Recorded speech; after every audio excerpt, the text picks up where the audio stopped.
Hello everyone. पिछले video में हमने जाना था पंच महाभूत और त्रिदोषों का क्या कनेक्शन है। उसी के साथ वात पित्त कफ ये बैलेंस में होना कितना जरूरी है, क्योंकि यही तो है रोगों का मूल कारण। तो इनमें जब इम्बैलेंस आता है तो क्या बेसिक सिम्टम्स होते हैं, ये हम जानेंगे इस वीडियो में। मैं हूँ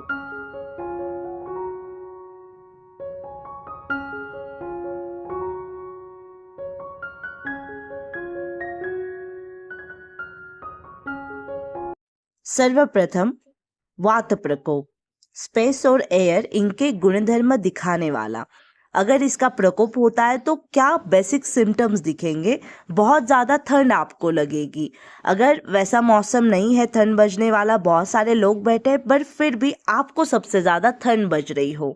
दूसरी चीज़, जब आपके मन में बहुत ज़्यादा विचार आपको परेशान करने लगे, हद से ज़्यादा विचार, क्योंकि यहाँ पर वायु गमन कर रहा है आकाश में, इसके कारण पेट में भी वायु की समस्याएं शुरू हो जाएंगी, गैस्ट्रिक प्रॉब्लम्स होंगी, डिजीनेस लगेगा, चक्कर आएंगे, रात को नींद नहीं आएगी, इंसोम्निया जैसा हो जाएगा, बहुत ज़्यादा टॉकटिव आप हो जाओगे, बहुत ज़्यादा बात करने लगेंगे। ये इनमें से कुछ कुछ ऐसा लगता है कि ये तो नॉर्मल है, राइट? पर आपको पर्सन टू पर्सन ये चेक करना पड़ेगा, तब आप समझ पाएंगे कि वात प्रकोप हुआ है।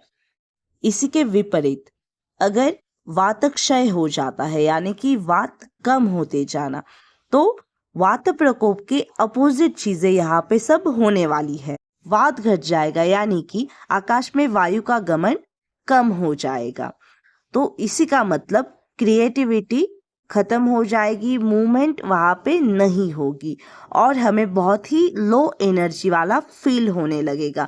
कोई भी काम हम नहीं करेंगे, ठंड हमें अच्छी लगने लगेगी।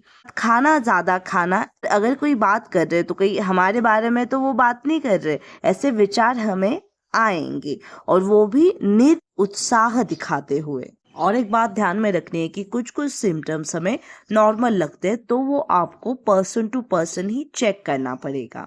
आगे है पित्त प्रकोप, फायर और वाटर इनके गुणधर्म दिखाने वाला। जब इसका प्रकोप हो जाता है तो हमारे स्किन पर सबसे पहले प्रभाव दिखना शुरू हो जाएगा, रेडनेस आ जाएगी हमारे स्किन पर, उसी के साथ येलोइशनेस भी आता है, पैरों में बहुत ही ज़्यादा दर्द हमें महसूस होता है। और जैसे कि हम बोलते हैं पित्त यानी कि अग्नि, तो वो अग्नि भी हम महसूस कर पाते हैं हमारी स्किन में। उसी के साथ इंसोम्निया, नींद ना आना, पेट के प्रॉब्लम्स लाइक एसिडिटी, चक्कर आना, बहुत ज़्यादा स्वेट होना, ये सब पित्त प्रकोप के बेसिक लक्षण हैं।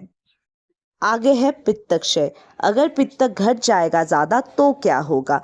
पित्त प्रकोप के अपोजिट चीज़ें यहाँ पर होंगी। उसी के साथ हमें खाना खाने का मन नहीं करेगा, तेज तीखा खाना तो हम बिल्कुल भी नहीं खाएंगे, चेहरे पर इसका डायरेक्टली प्रभाव दिखाई देगा, निस्तेज ऐसा हो जाएगा, पूरे स्किन पर इसका प्रभाव आपको दिखाई देगा। नेक्स्ट, कफा यानी कि वाटर और अर्थ इनके गुणधर्म दिखाने वाला। अगर इसमें प्रकोप होता है तो क्या होगा। आलसीपन बढ़ जाएगा, हम कोई भी कार्य नहीं करेंगे, साथ ही हमें लो एनर्जी फील होने लगेगा, खांसी, ब्रोंकाइटिस, इस तरह की बीमारियां बढ़ जाएंगी। उसी के साथ हेडेक, माइग्रेन का दर्द, इंसोम्निया, ये सब बेसिक सिम्टम्स आप देखोगे। इसी के अपोजिट कफक्षय, कफक्षय हो जाए तो कफ प्रकोप से अपोजिट चीजें यहाँ पे होंगी, साथ ही ड्राइनेस बढ़ जाएगा। तो इसी प्रकार हमने देखा कि बैलेंस होना कितना जरूरी है। अगर बैलेंस बिगड़ जाता है तो वहाँ पे बीमारी आ जाती है। पर और एक बात है इसमें, वात पित्त कफ इनका बैलेंस तो होना चाहिए, पर इनमें से कोई एक या कॉम्बिनेशन में हमारी प्रकृति होती है, वो हमें पहले पता होना चाहिए। पता करने के लिए आपको मदद मिलेगी इसी चैनल के अगले वीडियोस से। तब तक be regular with yoga and be in harmony with nature.